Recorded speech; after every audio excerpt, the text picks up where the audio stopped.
One thing that has given God a very, very bad rap in our present world is actually the Christians.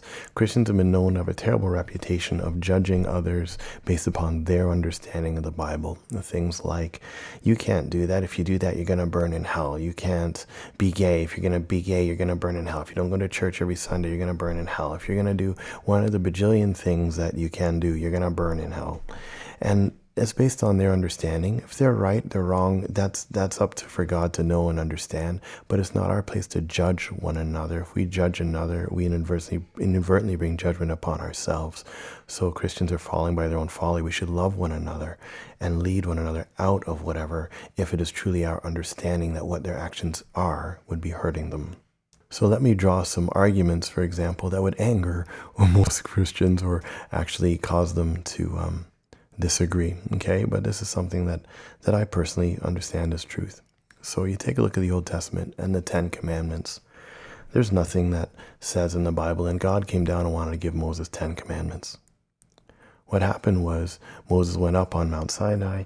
The presence of God was there, manifest. He was fearful of his life because the closer we get to God, the closer we become to death. He took off his sandals and he started to hear the voice of God and write down commandments, because that's what the Israelites wanted at that moment in time. They wanted some kind of direction and some God that they can see and do. They're complaining. That's what they wanted. So they got it. So he went up and he wrote down 10 commandments because that is what was needed at that moment in time. And while walking through these commandments, Israelites heard the voice of God and were horrified. They're like, my gosh, we can't handle this anymore. I mean, Moses is sitting there quaking in his boots on the top of the mountain. God's voice could be heard at the bottom. They said, Moses, please have this as a private conversation with God. Don't have us included in this. So what happens? Exactly that. He goes back up on the mountain and he continues to write. The 11th commandment, the 12th, 13th, 14th, 15th, and you get up with hundreds of laws that needed to be followed. One of which is man sleeping with a man. Another one is women and their periods and cleanliness laws. And it goes on and on and on. And if a Christian is going to cite one law, beyond the 10 commandments even, one law from that time, then they should cite all laws. So if you're going to say you should tithe, you should give 10% of your income or 10% to the church, well, then there should also be a year of Jubilee, where after a certain number of years, all debts are forgiven. If you're going to be saying that man shall not lay with a man as they lay with a woman, then you should not cut the sides of the hair at the sides of your head. You should not wear blended fabrics. The fact that you're wearing poly cotton blends is an abomination, let's say. So there's not 10 commandments. There were dozens of commandments. But individuals love picking on the commandments they like in the Old Testament and ignoring the ones that they don't like. They like taking things in the New Testament, ignoring the ones that they don't like. And that's just the folly of man.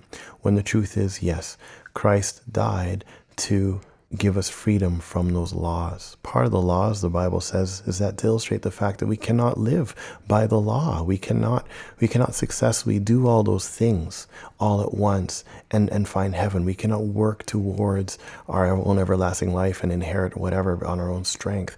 We need a God to forgive us, to act as the ultimate sacrifice. So therefore, feel free to leverage understanding of those laws to understand how God separated the Israelites from the rest of the pagans. See, the pagans were wearing interwoven fabrics, so therefore God said, don't wear interwoven fabrics.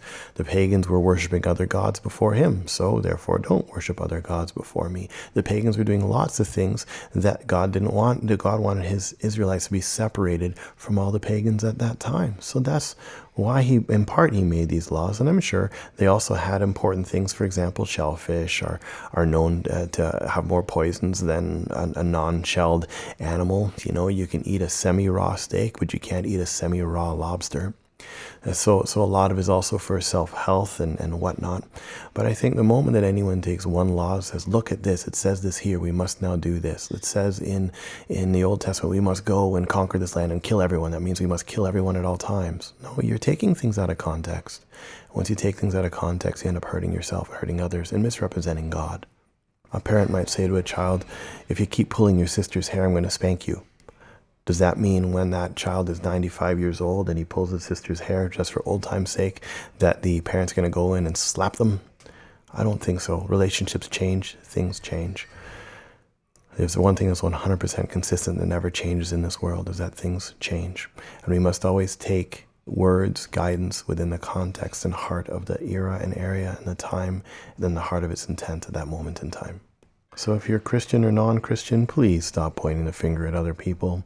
Please start looking inwardly and not outwardly, and doing the best that you can. Be the change that you want in the world as we work together. And please don't leverage the fact that other people have done wrong by you or done wrong by another to then justify a negative position against a God or anything else, because it's really the failure of that individual and not the failure of God when things fall apart like that.